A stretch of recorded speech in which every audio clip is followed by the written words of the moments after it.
Before there were any living things, the world was a rough, chaotic place. It was extremely cold far to the north, while snow and ice were present everywhere. Fire was present to the south, and from the meeting of the fire and the cold, a thick vapor was formed, from which sprang a huge giant. On looking about for some food, he saw a cow who was also searching for something to eat. The ice tasted salt, and when the cow began to lick it, a head appeared, and at last the whole figure of a god stood before him.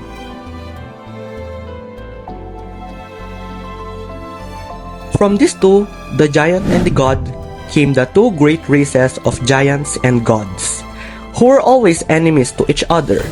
The giants were constantly trying to break into Asgard, the home of the gods in the sky.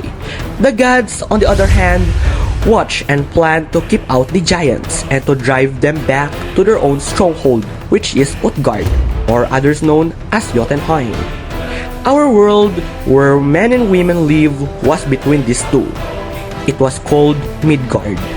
And around this Midgard world, under the ocean, was coiled a monstrous serpent, who grew so long that his tail grew down his throat.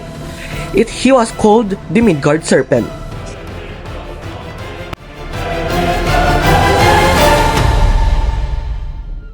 A wonderful tree named Yggdrasil connected all the 9 worlds, other than Asgard, Midgard, and Utgard.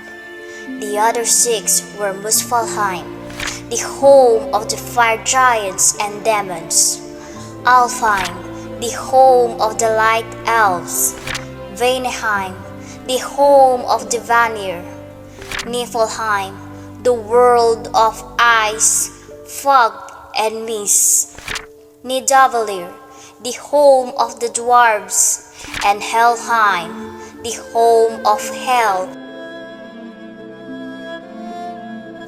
This great ash tree had its roots in Utgard, and the tops of its branches reached up so high as to overshadow Asgard. Its 3 main roots were watered by 3 fountains, and near one of them sat the wise giant Mimir.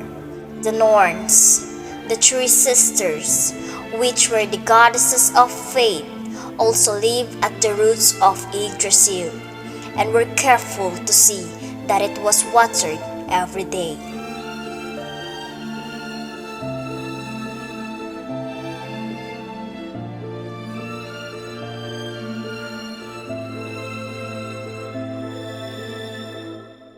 Ratatosk, a little gray squirrel, was always running up and down the tree, jerking his tail and hurrying to tell the news to everyone along the way. He was so anxious to be the first one to carry the news that many times he brought trouble to himself and to others, because he was not always careful to tell a story just as he had heard it, and often everyone would have been happier if the squirrel had kept the story quite to himself. The gods and goddesses, all together, were called the Aesir.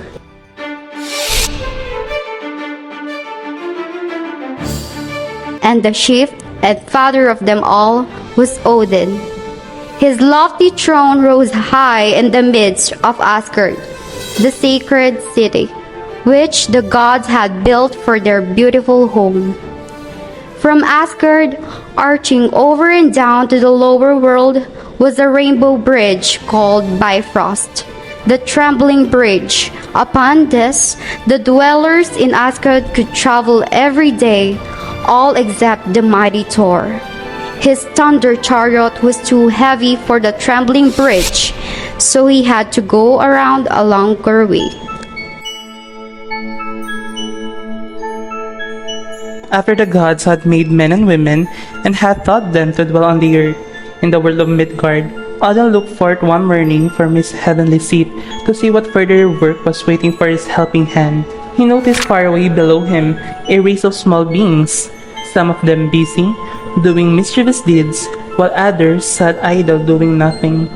Odin sent for all these people to come to him, And when they had reached Asgard and were admitted to his palace of Gladsheim, they entered the great judgment hall, where they found all the Aesir sitting with Father Odin at their head. The little people waited in a crowd near the door, wondering what was going to happen to them, while Hermod, the messenger of the gods, ran to his master to say that they had come. Then the All-Father spoke to the little dwarfs about their evil deeds among men, and he told the naughtiest ones that they must go and live down underground, and look after the great furnace fire in the middle of the earth, to keep it always burning.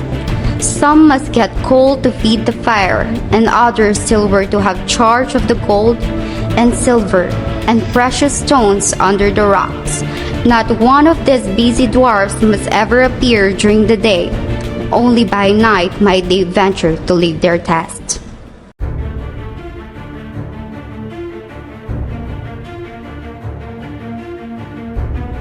And now, what have you been doing? We were doing nothing at all, so we could not have harmed anyone, and we pray you to spare us. Do you not know that those who sit idle when they should be doing good deserve punishment too? I shall put you in charge of all the trees and flowers, and shall send one of the Aesir to teach you, so that you may be doing some good in the world. Then the little elves went to work among the flowers, and Frey, the bright god of summer and sunshine, was a kind master to them. He taught them how to open the folded buds into the sunshine, to fill the honey cups, and lead the bees along the flower passages to find their food, to hatch the birds' eggs, and then each night to fetch the water for dewdrops, to be hung on every leaf and blade of grass. When their work was finished and the moon had risen, these busy elves and fairies enjoyed many a happy evening, dancing and frisking on the green by moonlight. And so our world of Midgard was filled with busy work and play.